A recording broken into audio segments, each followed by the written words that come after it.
4월 15일 목요일 아침입니다. 오늘은 아가서 8장 8절 말씀부터 보도록 하겠습니다. 우리에게 있는 작은 누이는 아직도 유방이 없구나.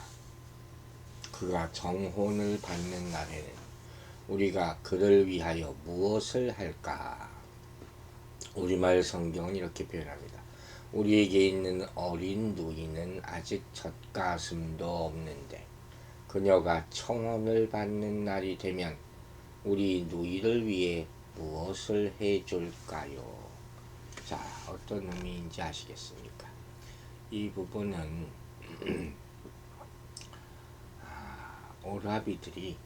오라버니들이죠. 결혼하기에는 아직 어려 보이는 그런 작은 누이들 두고 걱정하는 그런 내용이 담겨져 있어요. 그런 표현이지 않습니까? 그러니까 어린 누이. 교회에서 보면 우리에게 있는 작은 누이는 어떤 사람들이겠습니까? 성숙한 신자들이 볼 때 초신자죠. 교회에서 볼 때 처음 시작된 교회에서는 장차 교회에 들어올 이방인들, 새로운 신자들이죠. 그걸 표현하는 거겠죠. 아직 어리다.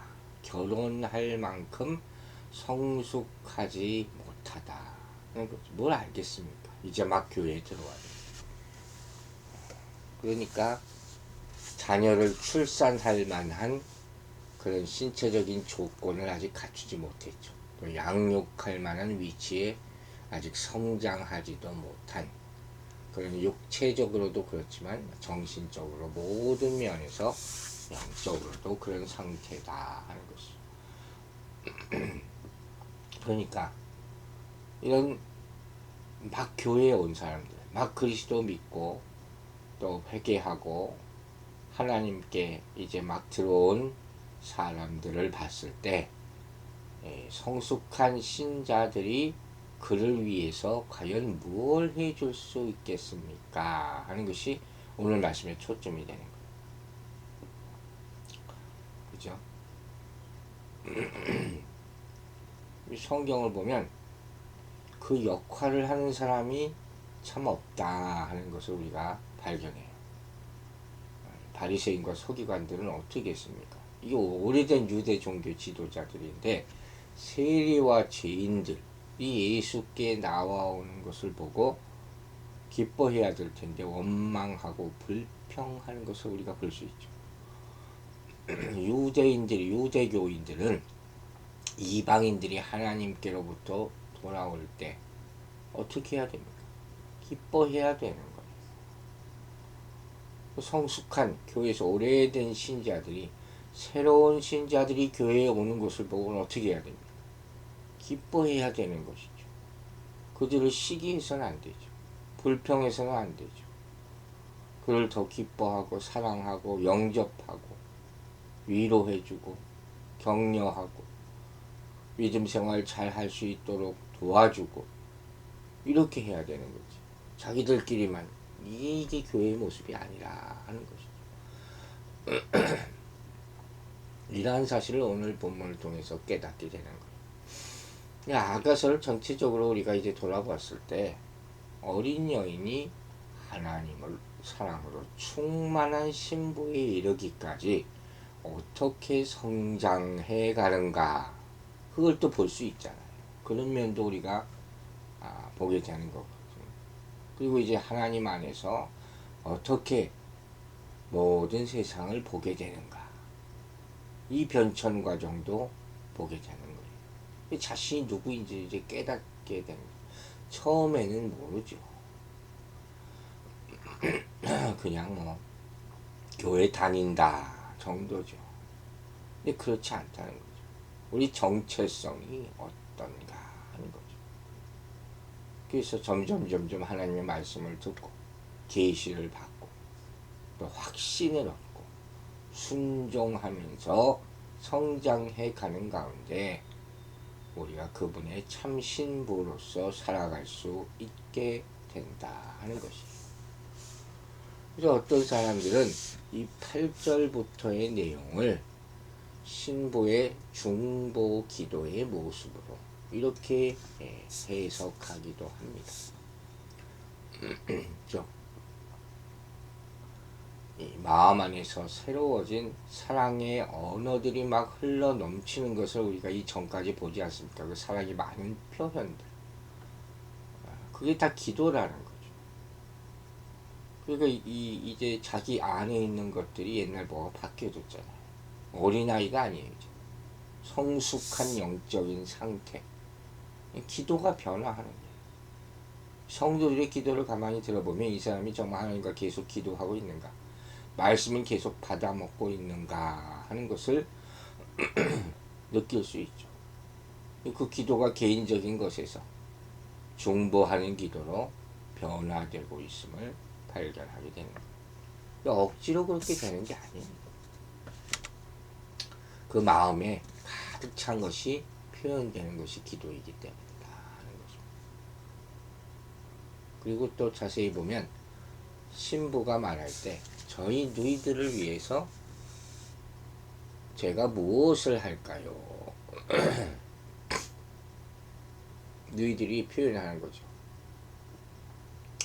과연 우리가 뭘 해줄 수 있을까요? 하는데 복수를 사용하고 있어요. 예수님과 동역한다는 거죠. 처음에 이 그녀가 처음 기도를 시작할 때 1장 4절에서 말했습니다. 우리 함께 뛰어요 그랬거든요. 우리라는 말을 사용했어요. 그러니까 모든 사역은 복수예요. 나 혼자 하는 게 아니에요. 혼자 기도하고 혼자 예배드리고 그런 게 아니란 말이에요. 우리야, 우리. 미국 사람들이 우리라는 개념이 없잖아요. 그래서 개인주의란 말이에요. 우리는 무슨 일을 할 때도 주님과 함께하고 우리 이 신앙의 동료들과 함께 해야 될 줄로 믿습니다. 우리 주변에 바로 우리가 잃어버린 자들, 또 성숙하지 못한 자들이 널려 있어요. 그들을 도우라고 우리를 먼저 부르신 것이죠. 또 이 본문을 읽다 보면 그래서 그들의 필요를 보게 된다는 것도 성숙한 증거가 되는 거예요. 아무리 교회를 오래 다녀도 자기 은혜 받는 것만 구하는 사람들이 대부분이에요. 내 은혜, 내 은사, 내 집, 우리 가족들. 평생 이거밖에 모르는 사람들이 많아요. 그거는 온전한 성숙한 신앙이 아니죠. 이웃을 돌아봐야지. 그걸 그렇게 많이 얘기해도 못 알아들어요. 함께 해야 되는 거예요. 주님과 함께. 주님과 함께 하면 우리 형제 자매들과도 함께 하는 거죠. 그게 진짜 동역이고 사역이죠. 그래야지 서로 교통함이 있게 되는 거예요. 점점 내 자신에 대해서는 잃어버리지만 그들은, 우리 이웃들은, 내가 도울 사람들은, 미성숙한 사람들은 점점 내 눈에 띄게 되는 거죠. 전에는 그거 몰랐어. 이제는 그들을 위해서 내 생명을 바치겠다. 예수 그리스도께서 십자가에 오르신 이유를 비로소 깨닫게 되는 것이에요. 우리도 그랬잖아요. 우리도 어렸을 때는 남을 먹일 것이 없어요. 유방이 없다. 그랬어요. 없어요. 받은 게 없으니까, 아는 게 없으니까. 이건 말씀의 저지잖아요. 말씀의 저. 다른 사람을 먹이지도 못하고 먹일 수도 없고 먹이고 싶은 마음도 없는 것이죠. 그래서 점점 교제를 나누는 거죠. 하나님이 가라 하신 곳에 가는 것이죠. 그래서 그들에 대한 책임을 감당하기 시작하는 거예요. 그걸 못하면 어린아이예요. 어린아이는 자기 것밖에 모르고 항상 내 밥, 내 젖. 평생 그렇게 살지 않게 되기를 기도합니다. 염려하는 마음으로. 주님께서 우리를 살리신 이유가 그들을 또 살리시기 위함이거든요. 우린 주님께 항상 기도해야 돼. 오늘은 또 누구를 위해서 내가 힘을 써야 하겠습니까? 이 삶을 위해서 뭘 내가 해줄 수가 있겠습니까? 높은 위치에서 하는 게 아니에요. 겸손한 마음. 나에게 이런 은사를 주셨는데 그들은 어떻게 또 성숙하게 해야 될까요? 그러면서 중보하는 것이 사명이죠. 책임감을 가지라 하는 것. 이것이 바로 영적 아비의 마음이다. 그 마음을 다 갖게 되기를 바랍니다. 우리 돌아보면 마찬가지죠. 성숙하지 못할 때, 어린아이 같을 때는 그냥 뭐 하나만 줘도 이것으로 됐다, 이것으로 됐다. 뭐 일하라 그러면 아유 나는 안 해요, 나는. 평생 난 안 해요. 난 못해요. 이런 사람들이 얼마나 많습니다. 어떤 분들은 목사가 이렇게 앞에만 가도 깜짝깜짝 놀라요. 뭐 일 시킬까? 참 부끄러운 사람들이. 성장에 평생 나는 편하게 신앙생활 하겠다. 부끄러운 걸. 그건 편하게 신앙생활 하는 게 아니라 신앙생활이 아니에요. 또 따끔하게 혼을 놔야 돼요. 정말 성장했다면 주님의 음성을 들어야 돼요. 어떤 음성입니까? 너희 형제들은 다 어디 있느냐? 그 음성이 들려야 돼요. 그때 도망치면 안 돼요. 전단지 한 번 나눠주고 그게 전도했다. 그게 아니란 말이에요. 근데 항상 그걸 살펴야 돼요. 영적 성숙의 표지는, 중요한 표지는 무엇이냐? 다른 이들의 영적 상태에 대해서 관심을 걸. 우리가 과연 그들을 위해서 무엇을 할까요? 이 마음이 여러분의 심령 가운데 뿌리 깊게 내 자리 잡기를 기도하겠습니다. 우리가 정말 신랑의 청혼을 받는 날이 오겠죠. 그렇게 되기를 기도합니다. 그러나 아무나 그 자리에 서는 건 아니라는 거예요. 주님 앞에 서게 될 날에 혼인 날이죠. 그 날은 성숙해져야 되는 것이죠. 주님과 동역에 들어가야 되는 것이죠. 그래야지 옆자리에 쓰지요.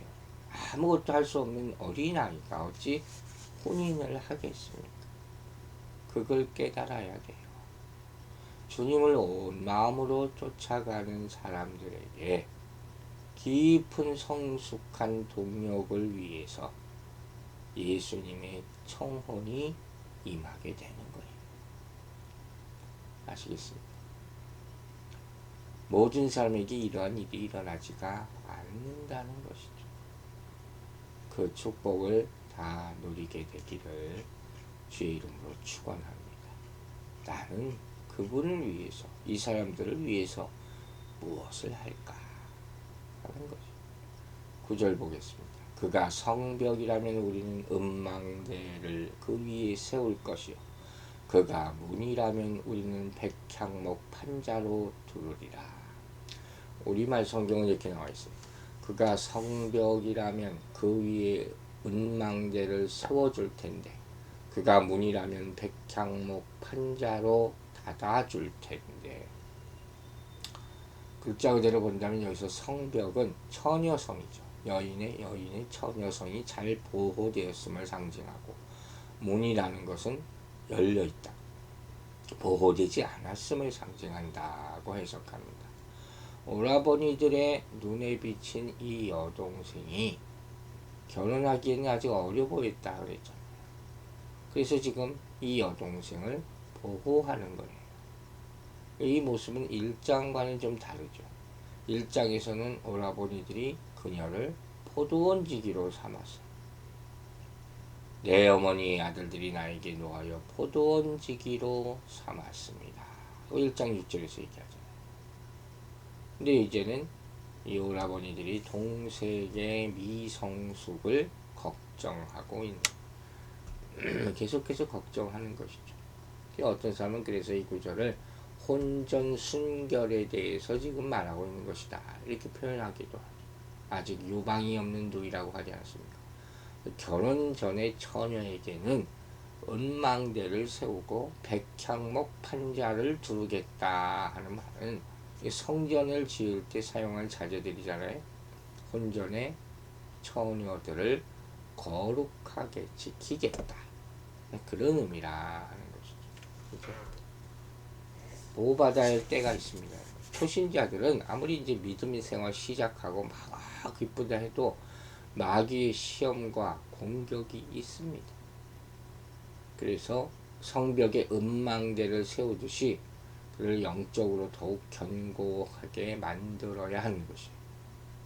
그래서 마귀와 악한 자들이 그의 마음속으로 침입해 들어오지 못하도록 그의 마음문을 백향목 판자로 튼튼하고 견고하게 두어 보호해야 된다 하는 것이에요. 이것을 누가 하는 거예요? 먼저 믿은 자들, 즉 성숙한 신자들이 힘써야 할 의무다. 교회 사람 한 사람 들어오면 기뻐하죠. 그리고 그냥 내버려둬요. 돌보지 않아. 말씀을 가르치지 않아. 그러면 교회 의무가 아닌 거죠. 성경은 히브리서 3장 13절을 보면 오늘이라 일컫는 동안에 매일 피차 권면하라 그랬어요. 또 데살로니가전서 5장 14절에는 마음이 약한 자들을 안위하고 힘이 없는 자들을 붙들어 주라 이렇게 말씀합니다. 우리가 먼저 믿은 자들은 처음 믿는 자들을 보면 어찌합니까? 기뻐하고 사랑해야 돼요. 또 그들이 마귀의 시험에 들지 않도록 믿음이 굳게 서도록 도와야 할 것입니다. 우리는 과연 그들을 위해서 오늘은 무엇을 하겠습니까? 기도하며 실천하는 우리 모두가 되기를 주 이름으로 축원합니다. 기도하겠습니다. 아버지, 오늘도 주님 앞에서 우리 할 일을 구하고 또 응답받게 하심을 감사드립니다. 우리 게으름을 용서하여 주시고 우리가 받은 것을 더 많이 흘려보냄으로 말미암아 주의 뜻을 이루게 하여 주시옵소서. 주님은 우리를 위해서 십자가에 죽으셨습니다. 우리는 우리 이웃을 위해서 또 영적으로 어린 사람들을 위해서 무엇을 할 수가 있겠습니까? 각자에게 주신 것을 다 우리 할 바를 감당하게 하여 주시옵소서. 내 것, 내 가정, 내 교회, 그 내 자가 우리로 변하게 하여 주셔서 더 넓은 세상을 보고 더 큰 사명을 가지고 하루하루 살아갈 수 있도록 도와주시옵소서. 그때 하나님이 비로소 내 사랑하는 신부야 하고 결혼잔치에 초청해 주시고 그때 비로소 주님 곁에 우리가 서게 될 줄로 믿습니다. 이 놀라운 진리를 깨달아 알게 하여 주시고 오늘도 맡긴 일들을 잘 감당하는 우리의 모습들 되게 하여 주시옵소서. 또한 어린 신부 같은 어린 양들을 보호하여 주시고 그 연약함 가운데 함께 하여 주셔서 정말로 망대를 세우시고 그들이 위험에 빠지지 않도록 눈동자와 같이 지켜 주시옵소서. 주님의 사랑하심과 보호하심에 감사드리며 예수 그리스도의 이름으로 기도했습니다. 아멘.